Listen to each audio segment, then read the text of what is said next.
Karuvannur bank മുൻ മാനേജർക്കെതിരെ വ്യാജ വായ്പയെടുത്ത കേസിൽ കേസെടുക്കാൻ കോടതി ഉത്തരവ്. വിധവയുടെ പേരിൽ 35 ലക്ഷം രൂപയുടെ വ്യാജ വായ്പയെടുത്ത കേസിലാണ് നടപടി. മുൻ മാനേജർ ബിജു കരീം 35 ലക്ഷം രൂപ വ്യാജമായി തട്ടിയെന്നാണ് പരാതി. ആദ്യമായാണ് സ്വകാര്യ വ്യക്തിയുടെ പരാതിയിൽ കരുവന്നൂർ ബാങ്ക് തട്ടിപ്പ് കേസിൽ കോടതി ഉത്തരവ് വരുന്നത്. Levin K വിജയനുണ്ട്. ലെവിൻ, എന്താണ് വിവരങ്ങൾ?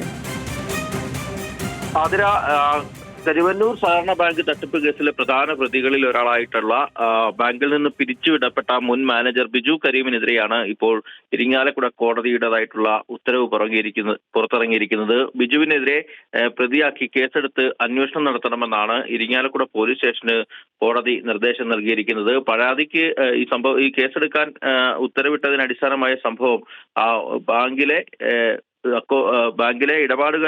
സഹകാരിയായിട്ടുള്ള ഒരു സ്ത്രീയുടെ പരാതിയാണ്. സംഭവവുമായി ബന്ധപ്പെട്ടുകൊണ്ട് പരാതിയിൽ പ്രകാരം ഇത്തരത്തിലാണ് കാര്യങ്ങൾ.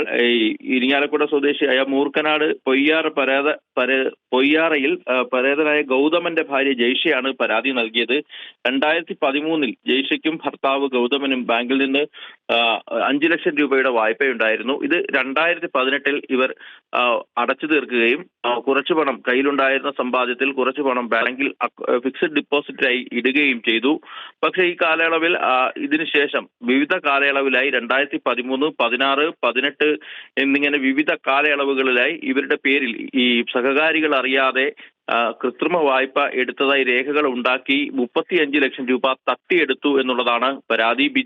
മാനേജറായിരുന്ന ബിജു കരീമാണ് ഇത്തരത്തിൽ കൃത്രിമത്വം നടത്തി ധനാപഹരണം നടത്തിയത് എന്നുള്ളതാണ് പരാതി. ഈ പരാതി നിലനിൽക്കെ ഇത്തരത്തിൽ 2022 ഈ ഗൗതമൻ 2018 മരിക്കുകയും പിന്നീട് ഇദ്ദേഹത്തിന്റെ ഭാര്യ ജയ്ഷയുടെ അടുത്ത് ബാങ്കിലെ ഉദ്യോഗസ്ഥർ 2022 ഇത്തരത്തിൽ 35 ലക്ഷം രൂപ നിങ്ങൾക്ക് കടമുണ്ടെന്ന് അറിയിക്കുകയും ഇവർ നടത്തിയ അന്വേഷണത്തിലും പരിശോധനയിലും ഇത്തരത്തിൽ കൃത്രിമത്വമായി ധനാപഹരണം നടത്തിയതായി കണ്ടെത്തുകയും അതിൽ ബാങ്ക് മാനേജറായിരുന്ന ബിജു കരീമിന് പങ്കുള്ളതായി സംശയം തോന്നുകയും ചെയ്തു. ഇതിന്റെ അടിസ്ഥാനത്തിൽ ബാങ്കിലെത്തിയവർ ആദ്യം പരാതി നൽകി, സഹകരണ വകുപ്പിൽ പരാതി നൽകി, ജില്ലാ പോലീസ് മേധാവിക്ക് പരാതി നൽകി. എന്നാൽ ഈ പരാതികളിലൊക്കെ സാങ്കേതികത്വം പറഞ്ഞത് ഈ പരാതികൾ അവഗണിക്കുന്ന സമീപനമാണ് വിവിധ കേന്ദ്രങ്ങളിൽ നിന്നും ഉണ്ടായത്. എന്ന് വെച്ചാൽ ED അന്വേഷിക്കുന്ന കരുവന്നൂർ ബാങ്ക് തട്ടിപ്പ് കേസിൽ ക്രൈംബ്രാഞ്ചിന്റെ കൂടി അന്വേഷണം നടക്കുന്നു. ഈ സാഹചര്യത്തിൽ പോലീസിന് പ്രത്യേകമായ ഒരു കേസെടുത്ത് അന്വേഷിക്കാനാവില്ല എന്നുള്ളൊരു മറുപടിയാണ് പോലീസിന്റെ ഭാഗത്തു നിന്നും ലഭിച്ചത്. മറ്റ്